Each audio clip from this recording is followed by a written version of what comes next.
Salam alaikum, chers amis, bonjour. Bon voilà, donc nous sommes ici pendant le mois de Ramadan et c'est la raison pour laquelle j'aimerais commencer pour vous dire Mabrouk Ramadan, joyeux Ramadan. Et je vais bien entendu accueillir notre grand imam de Bruxelles, le Hajj, Cheikhuna Touchgani. Le Hajj, salam alaikum. Wa alaikum salam wa barakatuh, marhaba wa salam. الحاج كنشكرك صراحه على الحضور ديالك وكنشكرك اللي كبرتي بالقناه ديالنا البسيطه زينكي تي في باش نديروا بعض نسمعوا منكم بعض الموعظات في هذا الشهر المبارك اللي هو شهر رمضان. وهذه الحلقه الاولى، هذا يوم الجمعه وهذا الاول يوم في رمضان، فلك الكلمه شيخنا الجليل. شكرا. الحمد لله والصلاة والسلام على سيدنا رسول الله وعلى آله وصحبه ومن اتبع هداه وبعد. فأحيي جميع المتابعين والمتابعات فأقول لهم السلام عليكم ورحمة الله وبركاته. ثم أشكر أخانا حسن رحالي على هذه المبادرة التي أراد من خلالها أن يكون التواصل مع المسلمين والمسلمات لمصاحبتهم في هذه الأيام من الأيام الرمضانية المباركة، من أجل أن نتعايش جميعا مع هذا الواقع الجديد الذي ابتلينا به، ألا وهو هذه الأحوال الطارئة التي تعاني منها البشرية كلها، راجين من الله سبحانه وتعالى أن يرفع البلاء والوباء. ونحن الآن في بداية رمضان، نرجو الله سبحانه وتعالى أن يجعل هذا الشهر شهر بركة ورحمة وهداية لجميع عباده في مشارق الأرض ومغاربها، وأن يجعل هذا الشهر شهر رفع البلاء والشقاء ونزول الرخاء والهناء بفضل الله الجواد الكريم. نعم، رمضان شهر عظيم مبارك، وعظمته هي من عظمة القرآن الكريم، لأن الله سبحانه وتعالى اختار هذا الشهر فأنزل فيه القرآن العظيم. قال عز من قائل في كتابه الكريم: شهر رمضان الذي أنزل فيه القرآن هدى للناس وبينات من الهدى والفرقان. فهذا التكريم الإلهي لهذا الشهر المبارك خلده الله عز وجل في كتابه، وشرع في هذا الشهر الذي اختاره لنزول القرآن شرع فيه عبادة خاصة، وهي عبادة الصيام التي لا يعرف ثوابها وأجرها أحد من الخلق، وإنما يعلم ذلك رب الخلق جل وعلا، لقوله صلى الله عليه وسلم فيما يرويه عن ربه عز وجل: كل عمل ابن آدم يضاعف إلا الصيام فإنه لي وأنا أجزي به. وذلك لأن العبد في صيامه يترك شهوته وطعامه وشرابه من أجل الله عز وجل طاعة وقربة ومحبة وإخلاصا. ولذلك كان فضل من صام هذا الشهر العظيم بإيمان واحتساب كان جزاؤه أن يغفر له ذنبه كله. قال عليه الصلاة والسلام: من صام رمضان إيمانا واحتسابا غفر له ما تقدم من ذنبه. وقال أيضا في أمر قيام هذا الشهر المبارك: من قام رمضان إيمانا واحتسابا غفر له ما تقدم من ذنبه. وطبعا الصيام مغفرة للذنوب والقيام مغفرة للذنوب، والتوافق بينهما أن القيام يكون بالقرآن، وشهر الصيام هو شهر القرآن، وهذا القرآن الذي نزل في ليلة من ليالي رمضان التي سماها الله ليلة القدر، إنا أنزلناه في ليلة القدر، وهي موجودة في رمضان، وهي ليلة مباركة، وهي موجودة في العشر الأواخر من شهر رمضان. فمن قامها ووافقها غفر له ما تقدم من ذنبه أيضا. لذلك لا يحرم خير هذا الشهر ولا خير لياليه ولا خير ليلة القدر إلا محروم. ولذلك فإن الله عز وجل تفضل على عباده بالصيام والقيام بأن فرض عليهم الصيام، وسن لهم النبي صلى الله عليه وسلم القيام، والقيام يكون بالقرآن. والنبي عليه الصلاة والسلام يقول: الصيام والقرآن يشفعان في صاحبهما يوم القيامة. يقول الصيام: أي ربي منعته الطعام بالنهار فشفعني فيه، ويقول القرآن: أي ربي منعته النوم بالليل فشفعني فيه، فيشفعان. وفي الجنة أبواب كثيرة، ومن بين أبوابها الثمانية باب يسمى الريان، وهو مخصص للصائمين من عباد الله عز وجل. نرجو الله تعالى أن يجعلنا من الصائمين والقائمين إيمانا واحتسابا. طبعا الصيام عبادة وقربة لا بد فيها من تبييت النية، بمعنى أن تكون النية مبيتة من الليل، أي قبل الفجر، من أجل أن يدخل العبد في عبادة الصيام تقربا إلى الله جل وعلا. وهذا التقرب إلى الله سبحانه وتعالى يكون سرا بين العبد وربه، لأنه لا أحد يطلع على طاعة الصيام ولا يعلم ما في الصيام من الأجر والثواب إلا الله سبحانه وتعالى. والصيام يبدأ من طلوع الفجر إلى غروب الشمس، لقوله سبحانه وتعالى: وكلوا واشربوا حتى يتبين لكم الخيط الأبيض من الخيط الأسود من الفجر ثم أتموا الصيام إلى الليل. إذن فالصيام من الفجر إلى الليل، والليل يكون بدخول غروب الشمس. فإذا غربت الشمس كما ورد في الحديث: إذا غربت الشمس من ها هنا وأقبل الليل من ها هنا فقد أفطر الصائم. فهكذا ينبغي التبكير كذلك بالإفطار، حينما تغرب الشمس ويدخل وقت المغرب ينبغي التبكير بالإفطار، وهذا من سنة سيدنا رسول الله صلى الله عليه وسلم الذي رغب في تعجيل الفطر وتأخير السحور. تعجيل الفطر بمجرد ما يدخل وقت المغرب الإنسان يفطر ولو على رطوبات، يعني نوع من التمر أو على تمر أو على حسوات من ماء. والسحور كذلك يجعل السحور في آخر وقت من الليل، بحيث يتسحر ويتوضأ ويستعد لصلاة الفجر. فهكذا يكون في هذا الصيام نوع من التمرين على الانضباط. والصيام من فوائده المعنوية أنه يجمع بين القلوب ويؤلف بين النفوس، ويجعل الناس يشعر بعضهم ببعض، فيشعر الغني بحاجة الفقير، ويشعر الشبعان بجوعة الجائع. فلذلك ينبغي أن يلتفت الناس في هذا الشهر المبارك إلى الفقراء والمساكين والمعوزين وذوي الحاجات. علينا أن نفكر فيهم وأن نشركهم في طعامنا وفي رفاهيتنا وفي ما يحتاجونه من خدمات وما يحتاجونه من إكرام وإطعام وما إلى ذلك.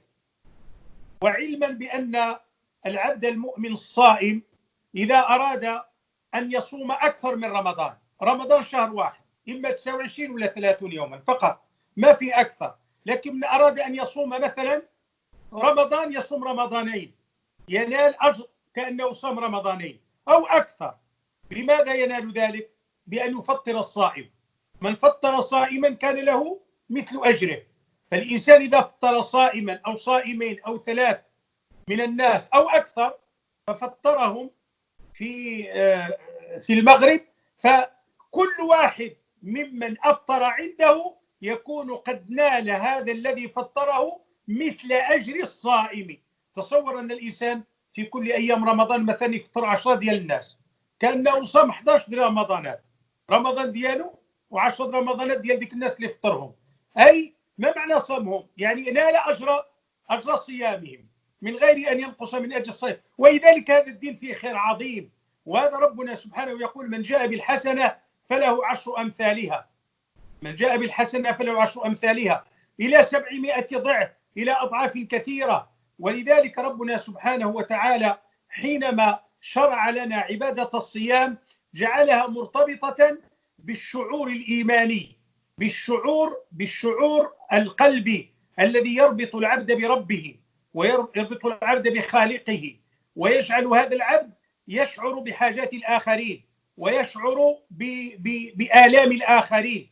فإذا كنا لا نفكر الآن فيما يعانيه الناس من حولنا من المسلمين ومن غير المسلمين، فنكون آنذاك قد فقدنا نتيجة أو ثمرة هذا الصيام المبارك. لأن هذا الصيام يهذب النفوس، مدرسة تربوية عظيمة، ويهذب الأخلاق ولذلك سيدنا رسول الله صلى الله عليه وسلم قال: إذا كان يوم صوم أحدكم فلا يرفث ولا يسخر، فإن سبه أحد أو قاتله فليقل إني صائم إني صائم. هذه تربية وتزكية وإعداد وبناء لهذه النفس البشرية حتى تستقيم على طاعة الله، وحتى تبرز أخلاق الإيمان وأخلاق الطاعات في حياتنا وفي سلوكنا. فمن خلال هذه المدرسة نستطيع أن نهذب هذه الأخلاق وأن نستقيم على هدي سيدنا رسول الله صلى الله عليه وآله وسلم. فهذا هو المقصود أيضا من الصيام، وليس المقصود فقط قضية الجوع والعطش، لقول النبي صلى الله عليه وآله وسلم: من لم يدع قول الزور والعمل به فليس لله حاجة في أن يدع طعامه وشرابه.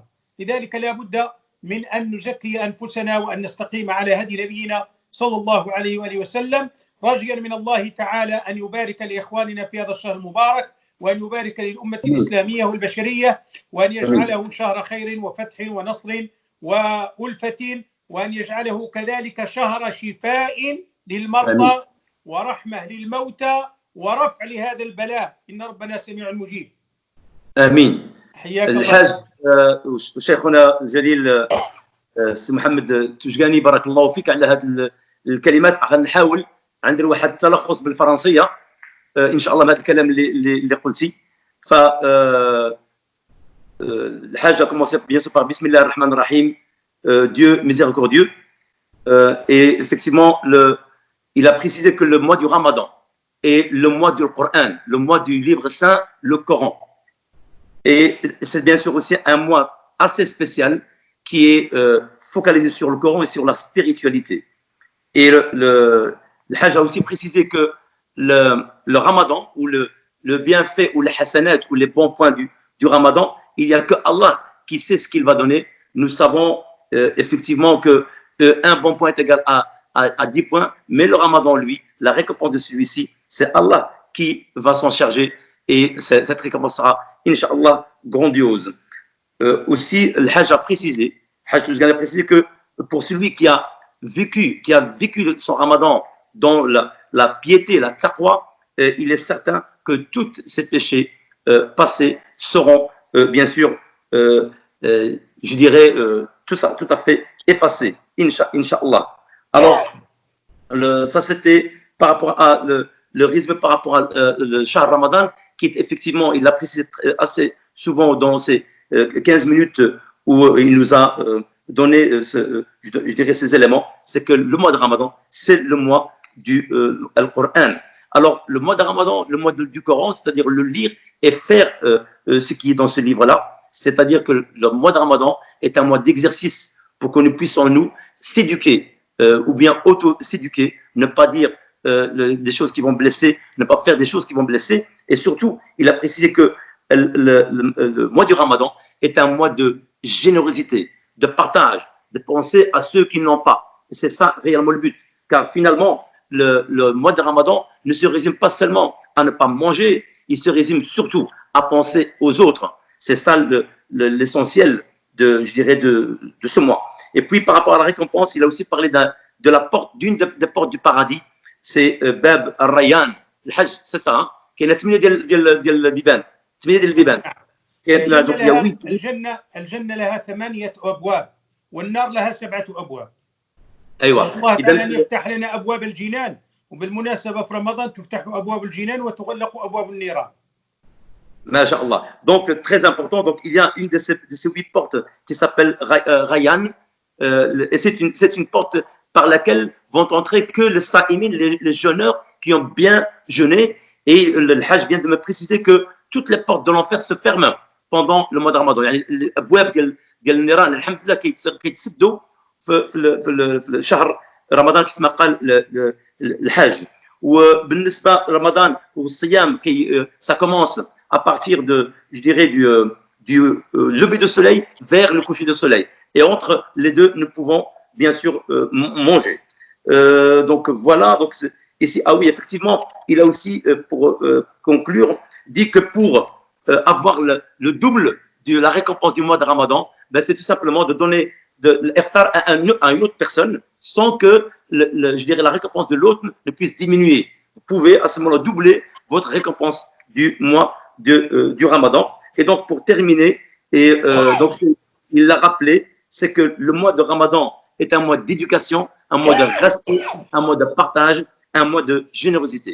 Voilà, chers amis, merci d'avoir suivi cette première édition de Rose Ramadan, donc je dirais de la lecture du Ramadan ou les cours de notre cher Toujgani pour ce Ramadan aussi dans le cadre de notre chaîne زينك TV. الحاج لك الكلمة والدعوات إن شاء الله ونختتم هنا إن شاء الله بحول الله.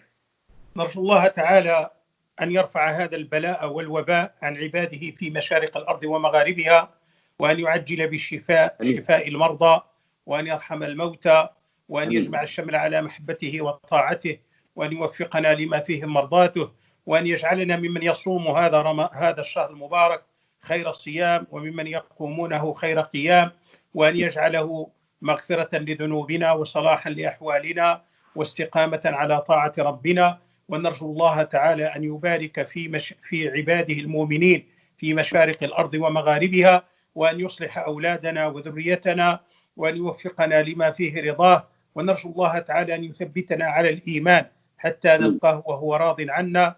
وأرجو الله تعالى أن يستجيب دعاء الداعين، وأن يقضي حاجة المحتاجين، وأن يفرج هم المهمومين، وأن يكشف كرب المكروبين، وأن يفتح على عبيده المستضعفين، وأن يوفقنا لطاعته ومرضاته واتباع سنة رسوله صلى الله عليه وآله وسلم، وأن يرزقنا من الخير كله عاجله وآجله ما علمنا منه وما لم نعلم، ونعوذ به من الشر كله عاجله وآجله ما علمنا منه وما لم نعلم، وأن يغفر لنا ولوالدينا ولمشايخنا ولمن له الحق علينا ولجميع المسلمين. وبهذه المناسبة اللي نواشني ديال الخير الله يقضيها له، الله يبلغ المراد. وشكرا جزيلا لك أخي حسن. بارك الله فيك شيخنا الجليل Mohamed Toujgani. Chers amis, merci d'avoir suivi. Nous revenons bien entendu avec notre cher imam dans d'autres circonstances pendant ce mois de Ramadan. بارك الله فيكم والسلام عليكم ورحمة الله. وعليكم السلام ورحمة الله وبركاته.